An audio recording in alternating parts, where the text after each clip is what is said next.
and put a computer in every pocket. It's that spirit, a faith in reason and enterprise, and the primacy of right over might that allowed us to resist the lure of fascism and tyranny during the Great Depression, that allowed us to build a post-World War II order with other democracies, an order based not just on military power or national affiliations, but built on principles, the rule of law, human rights, freedom of religion and speech and assembly, and an independent press.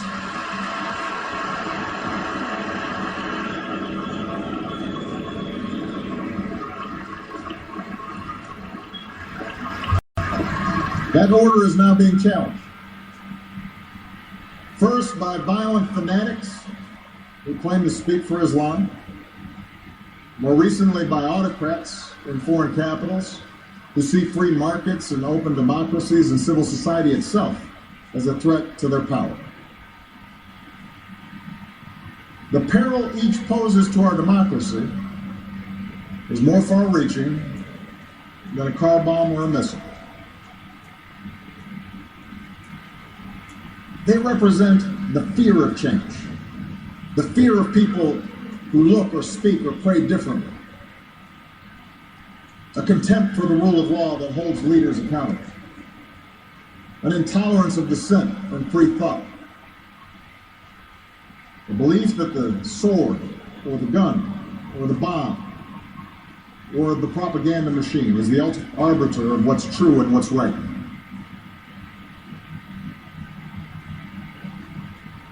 Because of the extraordinary courage of our men and women in uniform, because of our intelligence officers and law enforcement and diplomats who support our troops, no foreign terrorist organization has successfully planned and executed an attack on our homeland these past 8 years. And although Boston and Orlando and San Bernardino and Fort Hood remind us of how dangerous radicalization can be, our law enforcement agencies are more effective and vigilant than ever. We have taken out tens of thousands of terrorists, including bin Laden.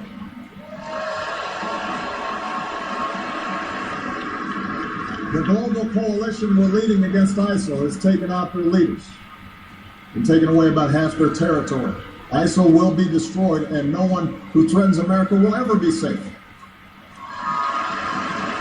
And to all who serve or have served, it has been the honor of my lifetime to be your commander-in-chief. And we all owe you a deep debt of gratitude.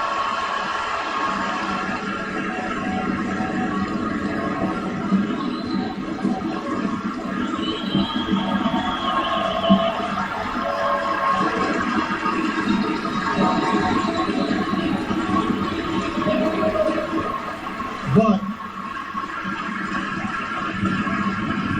protecting our way of life, that's not just the job of our military. Democracy can buckle when it gives in to fear. So just as we, as citizens, must remain vigilant against external aggression, we must guard against a weakening of the values that make us who we are. And that's why for the past 8 years, I've worked to put the fight against terrorism on a firmer legal footing. That's why we've ended torture, worked to close Gitmo, reformed our laws governing surveillance to protect privacy and civil liberties. That's why I reject discrimination against Muslim Americans who are just as patriotic as we are.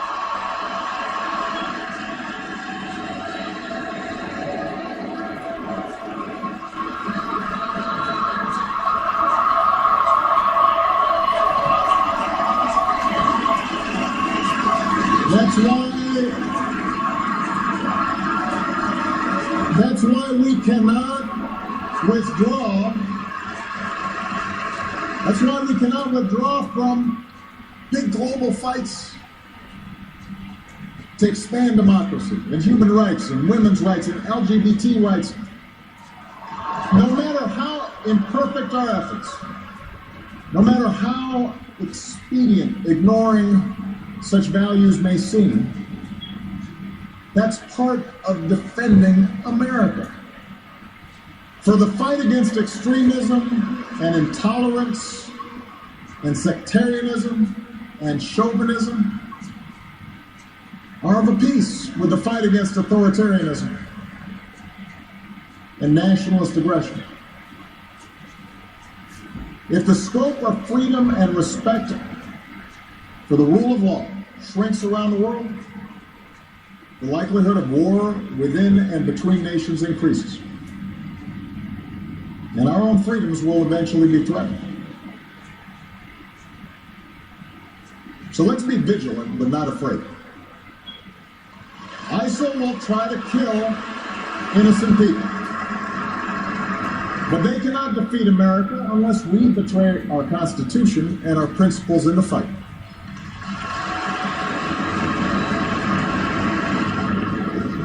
Rivals like Russia or China cannot match our influence around the world unless we give up what we stand for and turn ourselves into just another big country that bullies smaller neighbors.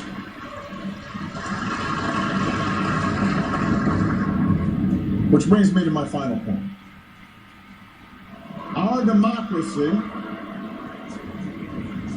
democracy is threatened whenever we take it for granted. All of us, regardless of party, should be throwing ourselves into the task of rebuilding our democratic institutions. When voting rates in America are some of the lowest among advanced democracies, we should be making it easier, not harder, to vote.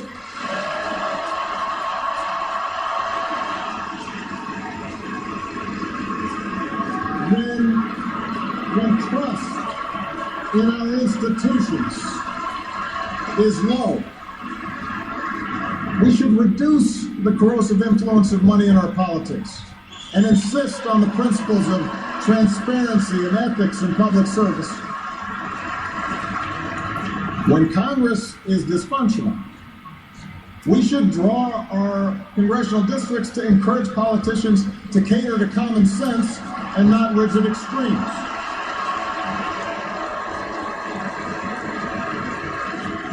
But remember, none of this happens on its own. All of this depends on our participation, on each of us accepting the responsibility of citizenship, regardless of which way the pendulum of power happens to be swinging. Our Constitution is a remarkable, beautiful gift. But it's really just a piece of parchment.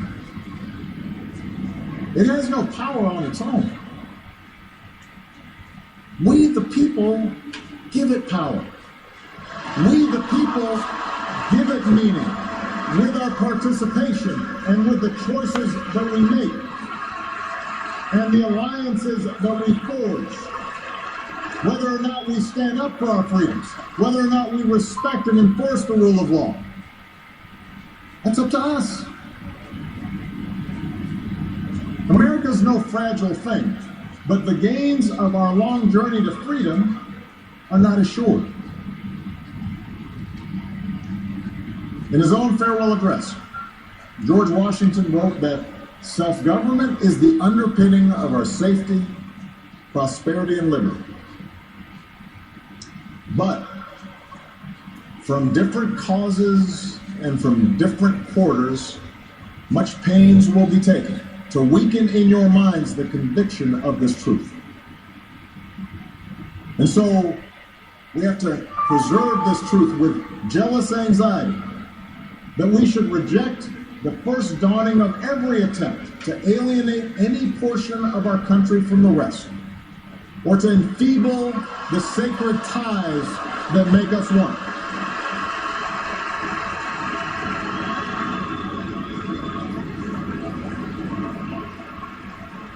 America, we weaken those ties when we allow our political dialogue to become so corrosive that people of good character aren't even willing to enter into public service.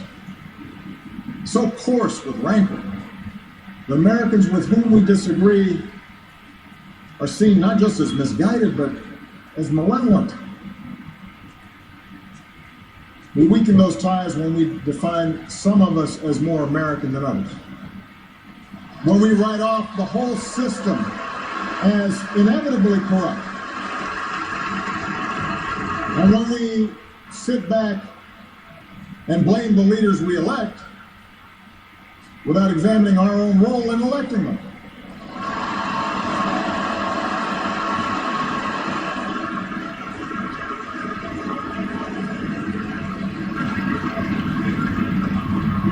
It falls to each of us to be those anxious, jealous guardians of our democracy.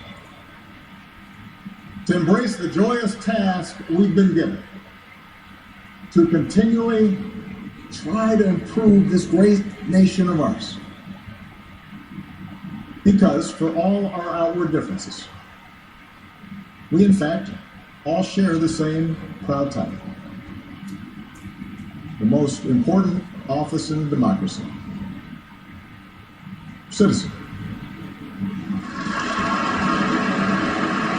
Citizen.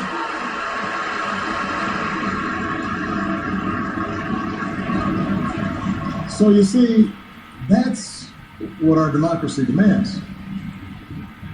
It needs you.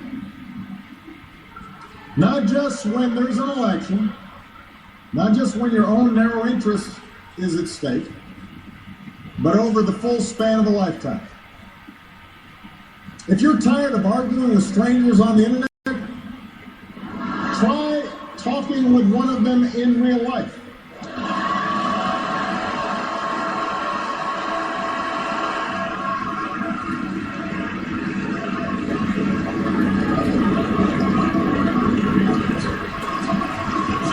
If something needs fixing, then lace up your shoes and do some organizing.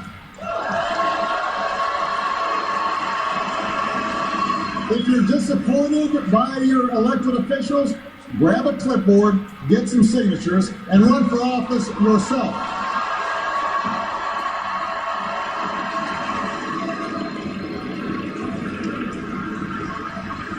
Show up. Dive in. Stay at it. Sometimes you'll win. Sometimes you'll lose. Presuming a reservoir of goodness in other people, that can be a risk. And there will be times when the process will disappoint you. But for those of us fortunate enough to have been part of this work and to see it up close, let me tell you, it can energize and inspire. And more often than not, your faith in America and in Americans will be confirmed. Mine sure has been. Over the course of these 8 years, I've seen the hopeful faces of young graduates and our newest military officers. I have mourned with grieving families, searching for answers, and found grace in Charleston Church. I've seen our scientists help a paralyzed man regain his sense of touch. I've seen wounded warriors who at points were given up for dead walk again. I've seen our doctors and volunteers rebuild after earthquakes and stop pandemics in their tracks. I've seen the youngest of children remind us through their actions and through their generosity of our obligations to care for refugees or work for peace. And above all, to look out for each other.